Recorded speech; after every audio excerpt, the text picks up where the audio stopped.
profesor José Córdoba, bienvenidos al curso de literatura y vamos a desarrollar en esta sesión todo lo concerniente a la generación del 27. Bien, vamos con el desarrollo de esta semana.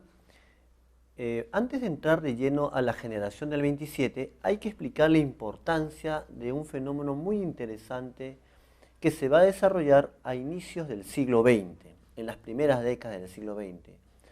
Este fenómeno consistió en el vanguardismo, ¿no? O las vanguardias. Los famosos ismos también se le denominó. A ver, ¿qué significó la vanguardia? Primero, la palabra proviene del francés avant-garde y tiene una connotación militar, ¿no? Una confrontación de lucha.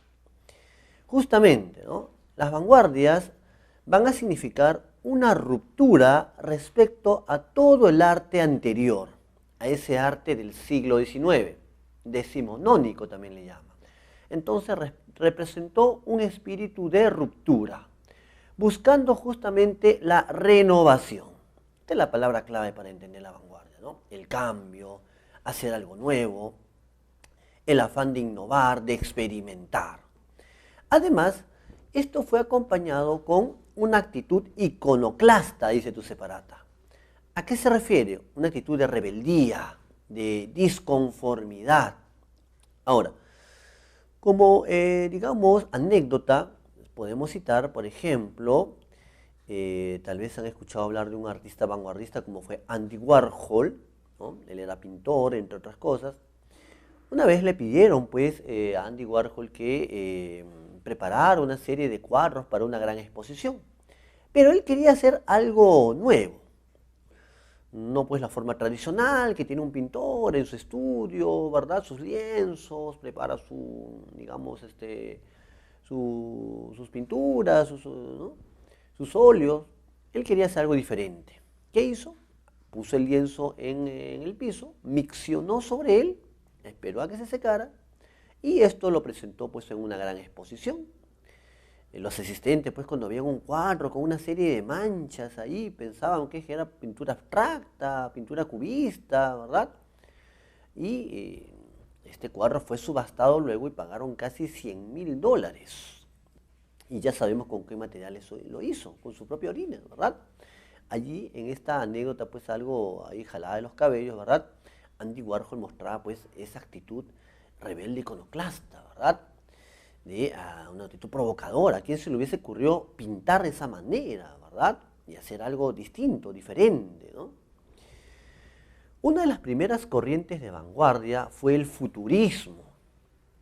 Esto surge en 1909 con la aparición del primer manifiesto futurista, liderado por el italiano Marinetti.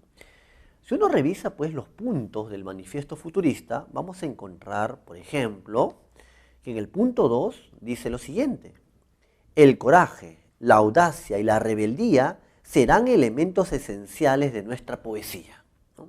Ese componente rebelde, que no solamente está en el futurismo, sino en las otras corrientes que le van a seguir, ¿no? Dadaísmo, expresionismo, el surrealismo, el creacionismo, entre otros. Por eso le llamaron ismos. En su punto 7 dice: no hay belleza sino en la lucha. Ahí está el proceso de confrontación, ¿no? Ninguna obra de arte sin carácter agresivo puede ser considerada una obra maestra. La agresividad no solamente como temática, sino incluso en las imágenes metafóricas, insólitas que nos van a presentar justamente miembros de la generación del 27 y también el mismo García Lorca. En el punto 10 dice: queremos destruir y quemar los museos, las bibliotecas, las academias, etc.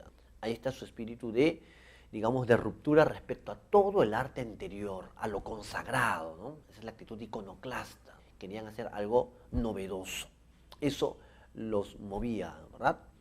En cuanto a la poesía, vamos a tener el uso del verso libre. Es decir, se deja de lado la métrica, la medida de versos, se deja de lado la rima, el ritmo. Entonces, el verso libre en poesía. También vamos a tener un uso abundante de metáforas. Mediante ello, los vanguardistas buscaban aniquilar el realismo, ¿no? Recuerden que una de las corrientes que primó en el siglo XIX fue el realismo, con su carácter objetivo, retratar fielmente la realidad. Los vanguardistas buscan aniquilar esa realidad, crear imágenes insólitas, ¿verdad? Digamos, ilógicas, absurdas, ¿no? Entonces, y van a emplear muchas metáforas, secuencias y secuencias de metáforas, ¿no? Más bien, ellos buscaban crear una realidad autónoma, la realidad del arte, que no copiase la realidad, digamos, digamos que nosotros, en la cual nosotros nos movemos, ¿verdad? ¿Qué más? En el siglo XX recuerden que Sigmund Freud, digamos, ya expuso o está dando a conocer, pues, digamos, sus importantes aportes en el psicoanálisis, ¿no? El padre del psicoanálisis se le considera, ¿no? El inconsciente. Entonces los vanguardistas van a hacer eco de estas propuestas y van a darle mucho énfasis a lo onírico, sobre todo una corriente que fue, digamos, la más importante, el surrealismo. El surrealismo aparece en 1924, ¿no? Cuando se publica, pues, el primer manifiesto surrealista. Su líder fue un francés, André Breton. Muy bien. El surrealismo buscaba justamente retratar el automatismo psíquico puro, ¿verdad? El verdadero funcionamiento del inconsciente, ¿verdad? Muy bien. Recuerden además que los vanguardistas rechazan, ¿no?, la razón. Recuerden que comenzando el siglo XX se ha producido una gran guerra mundial. Por lo tanto, ese discurso de la ilustración que venía desde el siglo XVIII, ese discurso ilustrado que decía que el saber y el conocimiento iba a llevar a la sociedad al progreso, ¿no?, al bienestar, entra en crisis, ¿verdad? Porque en el siglo XX todo ese conocimiento que llevó a la muerte de millones y millones de personas. Por eso que los vanguardistas en líneas generales van a criticar esa razón, ¿verdad? Y van a buscar justamente, como los surrealistas, ¿no?, darle énfasis a lo onírico, a aquello que escapa al control de la razón. ¿No? Los sueños, lo absurdo, lo ilógico, ¿no?, el inconsciente. Una de las técnicas que van a emplear los surrealistas es la escritura automática, justamente. Normalmente, ¿qué hace un escritor?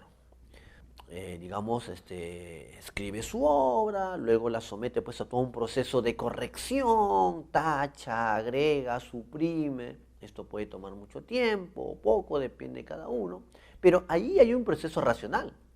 En cambio, los surrealistas consideraban que, tal como en ese momento tenías la inspiración, debías escribir sin necesidad de corregir nada. Profesor, pero si se me vienen cosas absurdas a la cabeza, ilógicas, incoherentes, así debías escribirlo. Esa era la escritura automática, sin intervención de la razón. Dejar fluir el inconsciente, ¿no? También utilizaron otras técnicas, pero esta es una de las más emblemáticas. Muy bien, recuerden también que para los vanguardistas, digamos, se desarrolló también esta idea de la intrascendencia, ¿no? El lenguaje era un mero juego de palabras, no tiene por qué retratar la realidad ni nada de eso, ¿verdad? Entonces, esta idea también está presente en las vanguardias. Bien, la generación del 27 va a recibir influencia justamente de estos movimientos de vanguardia. A ver, ha recibido diversas denominaciones. Le llaman también generación de las vanguardias, ¿no?, por la influencia de esta corriente, generación de la dictadura, porque van a padecer justamente gobiernos autoritarios, ¿no?, generación del 25, le llaman otro, ¿verdad? Pero digamos el consenso general es generación del 27. ¿A qué se debe? En 1927 se conmemoraban los 300 años de la muerte de Góngora, ¿no? Entonces se da un homenaje, ¿no?, a este gran representante de la poesía erudita del siglo de oro, ¿no?, el culteranismo, ¿no? Entonces los escritores que participaron en este homenaje pues recibieron esa denominación. Muy bien, los miembros del 27 básicamente van a destacar en la poesía.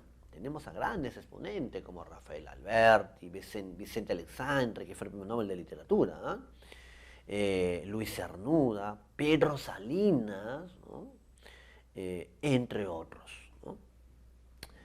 Entre 1936 y el 39, lamentablemente, España se va a ver envuelta en una guerra civil muy sangrienta. Por un lado tenemos un bando fascista, militar, y por otro lado el bando popular, ¿no? Estos escritores van a tener militancia política, van a abrazar pues la causa popular, ¿no? Republicana, y muchos de ellos van a padecer destierro posterior a esta guerra civil, porque se va a instalar en España una dictadura, ¿no? Muchos de ellos pues van a estar desterrados de España, van a volver muchos años después, o García Lorca muere a causa de esta guerra civil, es enterrado en una fosa común incluso. Muy bien, grandes escritores de aquel tiempo pues se solidarizaron con el pueblo español. Recuerden pues Vallejo, incluso viajó a España en el año 38, ¿verdad? Y tiene un libro de poesía dedicado a ello, ¿verdad? España aparta de mí este cáliz. Recuerden su poema Masa, ¿no? Al final de la batalla y muerto el combatiente, se acercó a él un hombre y le dijo, no mueras, te amo tanto, pero el cadáver, ay, siguió muriendo, ¿no? Ahí habla de los combatientes y los muertos de la guerra civil española, justamente, ¿no? Neruda también escribió España en el corazón, ¿no? Muy bien. Los miembros del 27 se van a mover entre la tradición y la modernidad. Claro, la modernidad estaba expresado por la influencia de las vanguardias, ¿no? Sobre todo el surrealismo. ¿Y la tradición a qué se refiere? Estos escritores van a valorar formas propias de la poesía española. Por ejemplo, el romancero, ¿no? El romancero es un tipo de poesía narrativa que tiene una larga tradición en España, ¿verdad? Y, por ejemplo, García Lorca tiene una obra titulada Romancero Gitano. O hay otro escritor de 27 que tiene El Romancero de la Novia, Gerardo Diego, al parecer, ¿no? Entonces, van a cultivar, van a revalorar formas tradicionales de la poesía española, pero al mismo tiempo estaban abiertos a lo moderno, a lo nuevo, ¿no? Entonces se mueven entre la tradición y la modernidad. Muy bien, la generación del 27 se desarrolló a la par del ultraísmo. ¿Qué quiere decir esto? En España va a surgir una vanguardia, una corriente vanguardista llamada el ultraísmo, ¿no? Que su nombre deriva a partir de la revista Ultra, en la cual participaron algunos miembros del 27 y también donde participó Jorge Luis Borges. Recuerden que Borges en sus inicios fue poeta, ¿no? Y luego ya pues es un gran maestro del cuento, ya lo veremos en una próxima sesión cuando hablemos de la nueva narrativa hispanoamericana, ¿no? El ultraísmo también pues hizo abundante uso de la metáfora, buscó aniquilar la realidad, etc. Entonces, los miembros del 27 coexistieron o convivieron con el ultraísmo, ¿no? Bien, veamos ahora a, digamos, el principal exponente como fue Federico García Lorca. Bien, Federico García Lorca fue uno de los grandes exponentes de esta generación. Va a cultivar no solamente lo tradicional y lo moderno, ¿no? Él se movió entre lo espontáneo y digamos, y lo culto.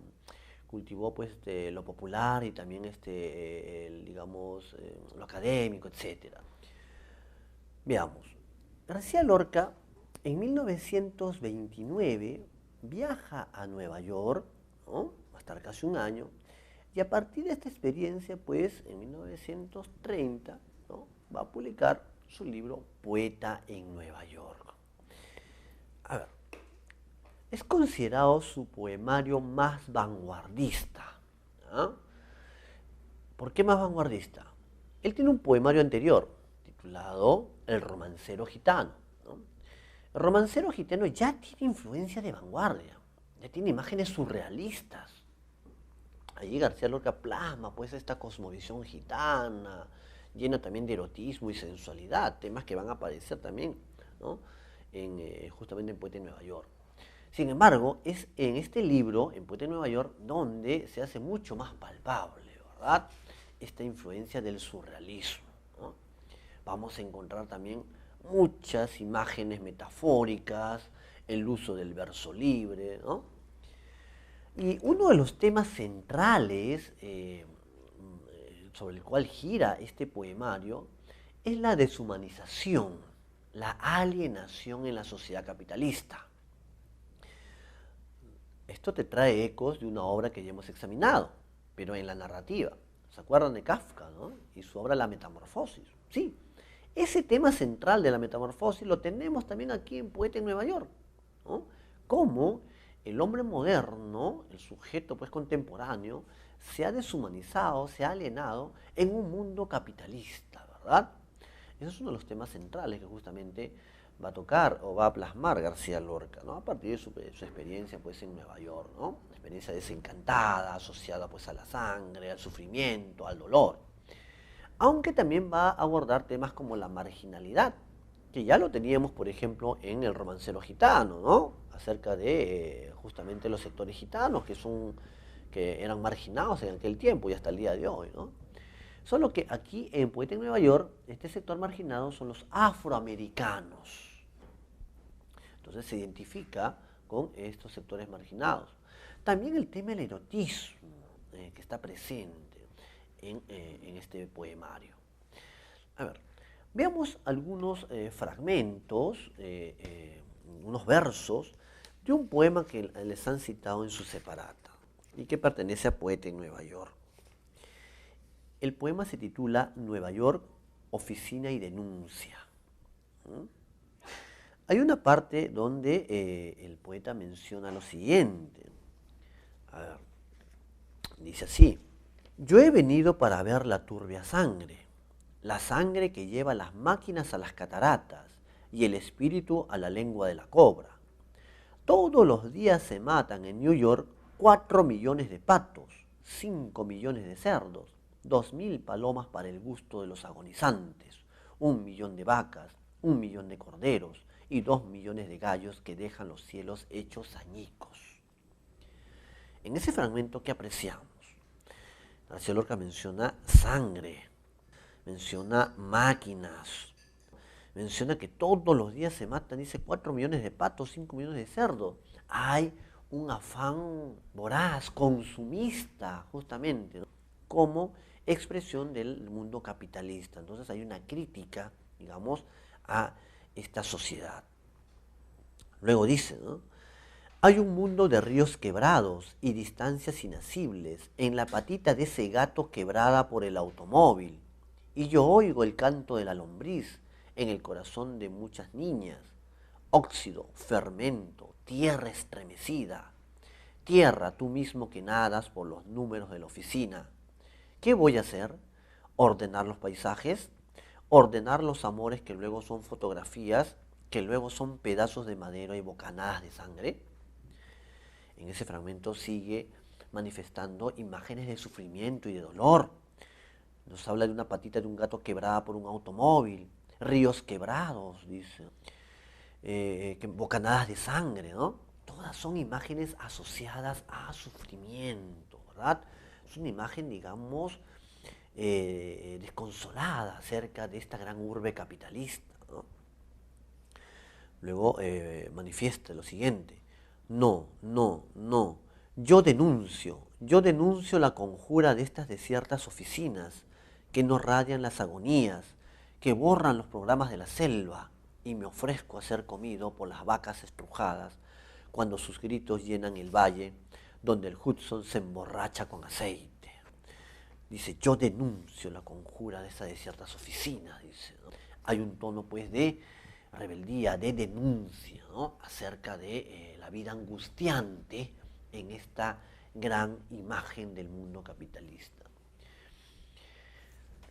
Hay otro poema titulado Oda a Walt Whitman. Allí que dice García Lorca en unos fragmentos: Nueva York de cieno, Nueva York de alambres y de muerte. ¿Qué ángel llevas oculto en la mejilla?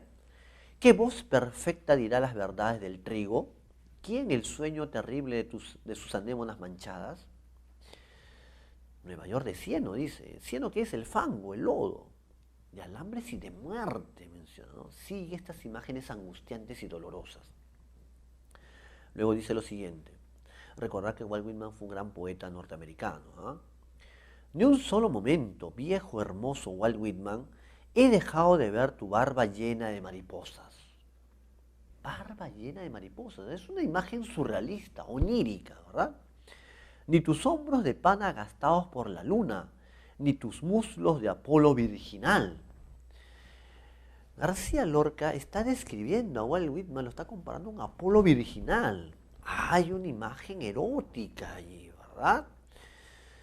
Luego dice, ni tu voz como una columna de ceniza, anciano hermoso como la niebla, que gemías igual que un pájaro con el sexo atravesado por una aguja. Esa es una imagen onírica y al mismo tiempo chocante, ¿verdad? Walt Whitman te habla de su sexo atravesado por una aguja, ¿no? Hay erotismo por un lado y por otro lado una imagen así insólita, ¿verdad? Enemigo del sátiro, enemigo de la vid y amante de los cuerpos bajo la burda tela. Ni un solo momento hermosura viril que en montes de carbón, anuncios y ferrocarriles soñaba ser un río y dormir como un río con aquel camarada. Walt Whitman, ¿no?, que sueña dormir con un camarada, o sea, con un muchacho. Ahí está, digamos, aquí una referencia a la homosexualidad.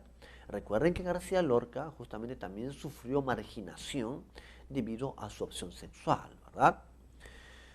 Con aquel camarada que pondría en tu pecho un pequeño dolor de ignorante leopardo, dice, ¿no? También se habla acá de la naturaleza, ¿no? La naturaleza como un refugio, ¿no? Ahí no solo como un refugio, sino como un espacio incontaminado todavía, ¿no? Donde no ha llegado pues esta deshumanización del mundo capitalista. Bien, eso es básicamente, digamos, una pequeña muestra de Poeta en Nueva York. Veamos ahora su teatro, ¿no? A ver, sus primeras obras teatrales, digamos, hace uso del verso. Sin embargo, a medida pues que, digamos, se va dando más producción teatral, va a predominar la prosa, ¿no? Por eso es una característica de su teatro, ¿no?, el uso del verso y de la prosa. Tiene un carácter realista en cuanto al tema de sus obras teatrales son realistas, pero va a utilizar elementos simbólicos. Recuerden, el cuchillo, la navaja en Bodas de Sangre está asociado a la muerte, ¿verdad?, a la violencia, o en su poesía también, ¿eh?, y en su teatro, ¿no? El caballo, símbolo de la virilidad, el agua que corre es vida, el agua estancada es muerte, ¿verdad? Es decir, si bien vamos a tener elementos simbólicos, en cuanto a su temática es realista, ya que va a ilustrar con ejemplos vivos ciertas costumbres sociales. Justamente, uno de los rasgos centrales en su teatro tiene que ver con el tema de los códigos sociales. ¿A qué se refiere? Generalmente, la tragedia se produce cuando el personaje se somete o se revela ante el código social. Es decir, las normas que la sociedad impone, las costumbres, ¿verdad? Ejemplo, él tiene una tragedia titulada La casa de Bernarda Alba. Allí, Bernarda Alba es una madre ya de avanzada edad que representa la fuerza de la tradición. Al inicio, pues ha muerto el papá, ha impuesto un luto riguroso durante un año, nadie debe salir de la casa, toda vestida de negro, ¿no? Ella representa pues a esa sociedad tradicional, ¿verdad? Muy bien, además ha impuesto como código social que la hija menor, por costumbre, ¿verdad?, social, debe quedarse soltera para cuidar a la madre. Pero ¿qué va a pasar? La hija menor se enamora, y todavía se enamora del prometido de la hermana mayor. Se citan escondidas en la casa, ¿no? La madre se entera, le dispara al muchacho, Pepe Romano se llama en la obra, le hace creer a su hija que ha matado a su amado y la muchacha se suicida, ¿no? Este personaje entonces, de la hija que rompió el código social, termina, digamos, en la fatalidad, ¿no?, en un desenlace trágico, ¿verdad? El personaje no se conformó y se rebeló ante el código social. Esto también va a aparecer en Bodas de Sangre, ¿ya? Su teatro también tiene un carácter didáctico, moralizador, Sancho Separata, ¿verdad? Moralizante. Bien, veamos el caso de Bodas de Sangre. Pertenece al género dramático, especie tragedia. Está dividida en 3 actos. El escenario es el campo. Está asociado entonces a un espacio rural. Digamos, un punto que ha llamado la atención es que los personajes carecen de nombres propios. Salvo Leonardo, el resto son nombres genéricos, ¿verdad? novio, novia, madre del novio, padre de la novia, esposa de Leonardo, etc. Bien, ¿qué ocurre al inicio? El novio está conversando con su madre, ¿verdad? Está yéndose para sus viñedos y le dice, madre, pásame la navaja.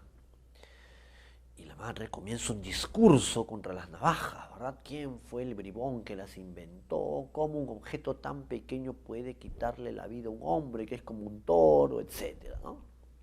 ¿Por qué la madre del novio odia las navajas? Porque lamentablemente ha perdido en una pelea de navajas a su esposo y a su otro hijo, ¿no? Solamente le queda a este muchacho, ¿no? El novio, ¿no? Muy bien. Y justamente su esposo y su otro hijo murieron en una pelea de navajas con la familia de los Félix. El novio trata de calmar, la madre le dice, necesito la navaja para poder cortar las uvas. Dice, ¿no? Bueno, pero desde el inicio hay una especie de mal presagio, ¿no? Como que las navajas, o el cuchillo también, ¿ah? Porque también los dos objetos están asociados allí, son, digamos, están asociados a la violencia, son símbolos de muerte y violencia, ¿no? Cuidado que les pongan espada, eso sería falso, ¿ya? Navaja o cuchillo. Siguiente escena, bueno, el novio también le dice a su madre que ya en esos días iban a pedir la mano, ¿verdad? Para fijar la fecha de boda con su novia. Siguiente escena, la madre está conversando con una vecina y esta le dice pues que ¿sabías tú que la novia de tu hijo tuvo un antiguo enamorado llamado Leonardo? Y que este joven pertenece a la familia de los Félix. Es decir, en el pasado de la novia, este antiguo enamorado está asociado pues a esta familia que le ha traído dolor a la madre, ¿no? Otra especie de mal presagio. Bueno, luego se da el pedido de mano, ¿verdad? Y faltando ya poco tiempo para la boda, una noche están conversando pues la novia con su criada. La criada le reclama a la novia, ¿por qué no se le ve contenta, verdad? Faltando pocos días. Y además la criada le dice que en las últimas noches ha escuchado que un jinete ronda la casa y cree que es Leonardo que ha retornado, el antiguo enamorado. La novia dice, no, no creo que sea él. Y justo en ese momento escuchan ahí las pisadas de un caballo, sale por la ventana la criada y dice, sí, es él, es Leonardo. Ha retornado este antiguo amor, ¿no? Incluso el mismo día de la boda, en la mañana, Leonardo se presenta ante la novia, ¿no? Para expresarle que aún la ama, ¿verdad? Y la novia también pues siente pues que todavía pues hay un sentimiento hacia él, ¿verdad? Pero bueno, la criada la saca. Se da la boda, ya están en la fiesta, en la noche, y la novia pide ir a descansar un momento, ¿verdad? Y de pronto cuando van a buscarla no la encuentran, la buscan por todos lados, y en ese momento la novia de Leonardo, mejor dicho, la esposa de Leonardo, anuncia que la novia y su esposo se están fugando en un caballo. Muy bien, la madre entonces pide un caballo para su hijo para que salga a perseguirlos porque ha llegado otra vez la hora de la sangre. ¿Qué ha pasado? ¿Qué le impone el código social al novio? Tener que vengar su honor. La madre por eso pide un caballo para que su hijo salga a buscar y castigar a los amantes, sabiendo que de esa manera también lo está arrojando a la fatalidad, a la muerte. Pero el código social impone que debe vengar su honor. La novia también ha quebrado un código social. Ella estaba pues en este dilema entre el deber o el querer. ¿El deber cuál es? Ya estaba casada, pues debía fidelidad, respeto a su esposo. Pero el querer, la pasión, pues la arrastra. Entonces ella está quebrando un código social también. Muy bien, este segundo acto termina cuando el novio sale en persecución de los amantes. Tercer acto, en la noche, en el bosque, ¿no? Aparecen unos leñadores, luego aparece también la luna y la mendiga. Son personajes pues simbólicos, ¿no? La mendiga está simbolizando a la muerte, ¿no? La mendiga le pide a la luna mucha luz, alumbra esta noche para que el novio pueda encontrar a esos amantes y castigarlos. Luego también el novio llega, ¿no? Encuentra a la mendiga y le dice, señora, ¿ha visto por aquí a unos fugitivos? Y la mendiga le dice, sí, están cerca acá, cruzando el río. Y lo mira al novio y le dice, oh, joven alto, hermoso, pero te verías mucho mejor tendido. O sea, le está diciendo si estuvieras muerto. Y es la muerte, pues, ¿no? Y el novio le pide que la acompañe, ¿no? La mendiga va acompañando al novio, ya es otro anuncio, ¿verdad? Lo va acompañando justamente a la muerte, ¿no? Luego también, en plena persecución, Leonardo y la novia se detienen para amarse. Incluso en su separata les han citado un fragmento de un diálogo muy apasionado entre ellos, ¿verdad? Mientras están huyendo. Hay un momento en que Leonardo le dice, ¿no? Porque yo quise olvidar, ya dimos el paso, calla. Dice, ¿no? Novia, pero ha de ser a la fuerza. Leonardo, ¿a la fuerza? ¿Quién bajó primero las escaleras? Yo las bajé, contesta la novia. Leonardo, ¿quién le puso al caballo bridas nuevas? La novia contesta, yo misma, ¿verdad?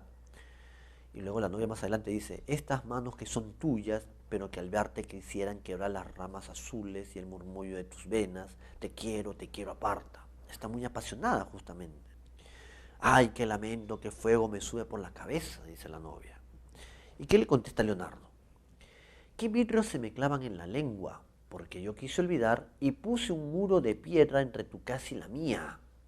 O sea, le está diciendo, yo quise olvidarme de ti, ¿no? Es verdad, ¿no lo recuerdas?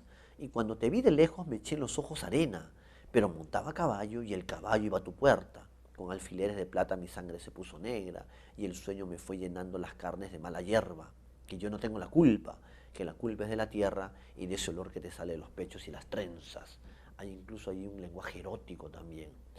La novia le dice, ¿oyes? Leonardo contesta, viene gente. La novia dice, vete. Leonardo, silencio, que no nos sientan. Tú delante, vamos, digo. Novia, los dos juntos. Leonardo, abrazándola, como quieras. Si nos separan seré porque esté muerto. Novia y yo muerta. Mueren Leonardo y el novio peleando por el amor entonces de la novia. Ella queda viva. Ahora, la muerte de estos dos varones no se ve en escena, ¿no? Se alude luego. Muy bien, parte final.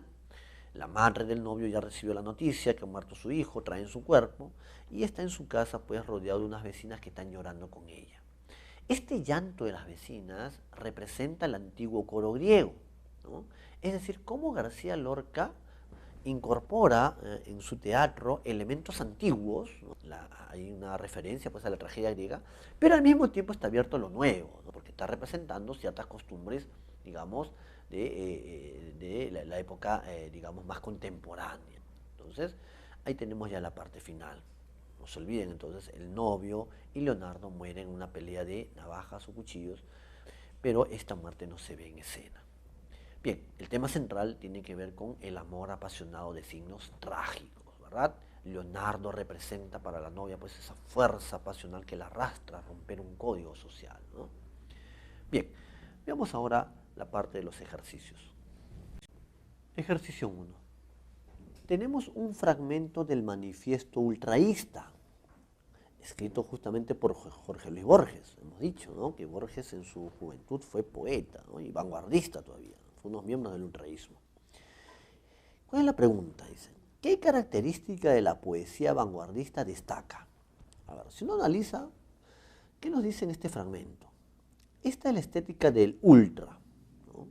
Su volición es crear, es imponer facetas insospechadas al universo. Ajá. Aquí tenemos justamente cómo buscan crear algo nuevo, ¿no? El afán de innovación, típico de las vanguardias. Luego dice, ¿no?, pide a cada poeta su visión desnuda de las cosas, limpia de estigmas ancestrales, una visión fragante como si ante sus ojos fuese surgiendo auroralmente el mundo. Y para conquistar esta visión es menester arrojar todo lo pretérito por la borda.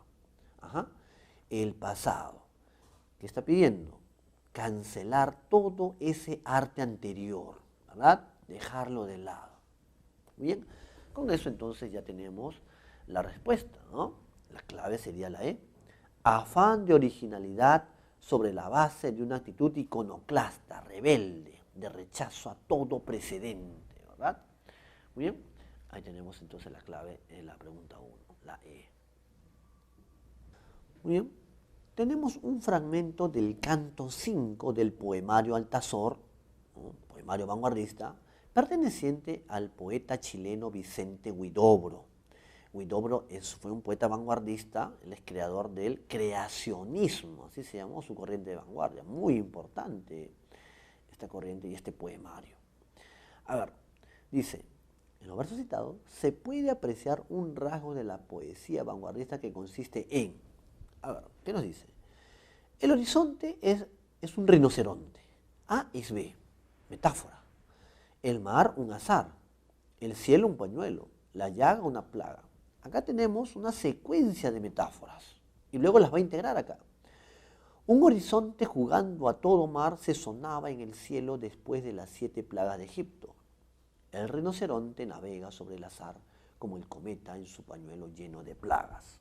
Muy bien, entonces aquí tenemos como rasgo de las vanguardias una poesía de imágenes metafóricas, ¿verdad? Que buscan deformar la realidad, no copiarla, ¿verdad? Sino aniquilarla. Entonces, la clave sería la A, la deformación de la realidad a través del empleo constante de una poesía metafórica. ¿Por qué no puede ser la C? El juego de las palabras. Es un, digamos, es un rasgo de vanguardia, pero su finalidad no fue representar la realidad cotidiana, ¿no? Más bien aniquilar la realidad, ¿no? ¿Por qué no puede ser la E? La búsqueda de expresiones nuevas, como los neologismos. Si bien es un rasgo de vanguardia, el uso de neologismos, no está presente en este fragmento, ¿correcto? La pregunta es sobre el fragmento, ¿ya? Por eso que no puede ser la E. Ejercicio 3. Marque la alternativa que completa correctamente el siguiente enunciado respecto a la poesía de la generación del 27. La propuesta lírica de esta generación se caracteriza porque asimila la influencia de la vanguardia europea en su constitución. Además, a ver, ¿qué otro rasgo tiene la generación del 27? Va a revalorar formas propias de la lírica española, dijimos, ¿verdad? De la poesía tradicional española. A eso hay que agregar, o hay que hacer notar, que la generación del 27 se va a distinguir de la generación del 98, ya que la anterior, o sea, la generación del 98, tuvo mucha influencia del modernismo, de Rubén Darío, esa poesía musical y colorida. Los del 27 más bien dejan de lado eso y más bien van a incorporar la estética de vanguardia. En ese sentido, la clave entonces sería en el ejercicio 3, la B. Rechaza el uso de elementos modernistas como musicalidad y colorido. Recuerden, este rasgo del modernismo fue más bien empleado por la generación anterior, que fue la generación del 98. Ellos sí tuvieron influencia modernista, los de 27 no. La dejaron de lado y más bien abrazaron la estética de vanguardia. Ejercicio 4. Nos citan unos versos del poema Oda a Walt Whitman, perteneciente al libro Poeta en Nueva York de García Lorca. La pregunta es, ¿qué se evidencia ahí? A ver, ¿qué dicen estos versos? Agonía, agonía, sueño, fermento y sueño. Este es el mundo, amigo, agonía, agonía. Los muertos se descomponen bajo el reloj de las ciudades. La guerra pasa llorando, etc. Son imágenes asociadas pues al dolor, al sufrimiento, una mirada angustiante, agonía, te habla de muertos, te habla de moribundos, de guerra, ¿no? Entonces, ¿cuál es la respuesta? Tenemos entonces la B. Se evidencia una mirada angustiante acerca de la sociedad contemporánea, ¿no? Una mirada pues plagada de dolor, de sufrimiento, ¿no? Veamos ahora el ejercicio 5. En el ejercicio 5 nos han citado unos versos del poema Ciudad sin sueño, de Poeta en Nueva York. Hay que marcar la afirmación correcta, dice. A ver, ¿qué tenemos acá? Dice, un día los caballos vivirán en las tabernas y las hormigas furiosas atacarán los cielos amarillos que se refugian en los ojos de las vacas. Tenemos que una secuencia de imágenes insólitas, novedosas, claro, imágenes metafóricas, evidentemente, ¿verdad? Otro día veremos la resurrección de las mariposas disecadas y aún andando por un paisaje de esponjas grises y barcos mudos, veremos brillar nuestro anillo y manar rosas de nuestra lengua, ¿no? Imágenes oníricas, imágenes insólitas. Por lo tanto, la clave en la pregunta 5 es la A. Empleo recurrente de imágenes metafóricas, novedosas e insólitas. ¿Por qué no puede ser la B? abundancia de asociaciones oníricas. No puede ser porque no es influencia del modernismo. ¿Por qué no puede ser la E? Porque dice, prevalece un estilo vanguardista que imita la realidad objetiva. Falso, no imita la realidad, más bien busca aniquilar esa realidad. Ejercicio 6. Nos citan unos versos del poema El Rey del Harlem, que pertenece justamente a Poeta en Nueva York. La pregunta es, ¿se expresa dice, hay Harlem, hay Harlem, hay Harlem. Recuerden que el Harlem allí en Nueva York está asociado justamente a un sector donde vivían los afroamericanos, que eran los sujetos marginales justamente, ¿no? Dice, no hay angustia comparable a tus ojos oprimidos. Acá hay que hacer una corrección en el verso, no debe decir rojos, sino ojos. Entonces, ojos oprimidos. Está hablando de la condición marginal, subalterna, en la cual estaban pues los afroamericanos, ¿no? Habla luego de su sangre estremecida, la violencia que se ejerce contra ellos, ¿verdad? Entonces la clave en la pregunta 6 es la D. Se expresa un lamento por la condición subalterna y marginal del sujeto, en este caso del sujeto afroamericano. Bien, pregunta 7. Tenemos aquí un fragmento de Bodas de Sangre, esta tragedia de García Lorca, y tenemos un enunciado a completar. Dice, una característica del teatro lorquiano es que combina con, dice, ¿no? A ver, acá tenemos un fragmento donde va a incorporar el verso, la poesía, ¿no? Galana de la tierra, mira cómo el agua pasa porque llega tu boda, recógete las faldas y bajo el ala del novio nunca salgas de tu casa, porque el novio es un palomo con todo el pecho de brasa y espera el campo el rumor de la sangre derramada. Luego más adelante la madre dice, ¿no? Por fin, padre, somos los primeros. Aquí que hay el uso del o de la prosa, ¿no? Combinación de verso y de prosa. Entonces, esto es una característica de su teatro, ¿verdad? La clave entonces, la pregunta 7, sería la D, ¿no? La prosa y el verso. Ejercicio 8. Tenemos un fragmento, un diálogo entre la luna y la mendiga. La pregunta es, ¿qué se puede inferir respecto al argumento de la obra, ¿no? A partir de este fragmento? ¿Qué dice la luna? Ya se acercan, unos por la cañada y otros por el río. Voy a alumbrar las piedras. ¿Qué necesitas? Mendiga, nada. Luna, el aire va llegando duro, con doble filo. Mendiga, ilumina el chaleco y aparta los botones, que después las navajas ya saben el camino. Aquí se está aludiendo pues justamente a este tema, ¿no? Ya se está anunciando pues la muerte, ¿no? De estos jóvenes, ¿no? El novio y Leonardo. Este destino pues, ¿no? Que se aludía desde el principio, cuando la madre pues tenía miedo de las navajas, los cuchillos, ¿no? Entonces, la respuesta en el ejercicio 8 es la E. Los personajes dialogan sobre la pronta consumación del destino inevitable. En este caso, la muerte del novio y de Leonardo. Pregunta 9. Tenemos un fragmento de Bodas de Sangre y el ejercicio nos pregunta qué tema se puede inferir. ¿Qué dice la novia acá? ¿Qué dice su parlamento? Porque yo me fui con el otro, me fui, con angustia. Tú también te hubieras sido.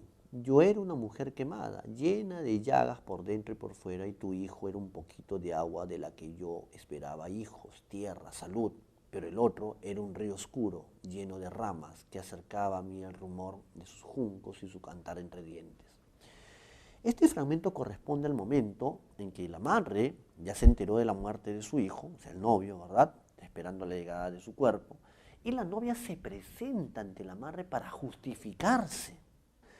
Acá ella está aludiendo justamente al tema de los códigos sociales, ¿verdad?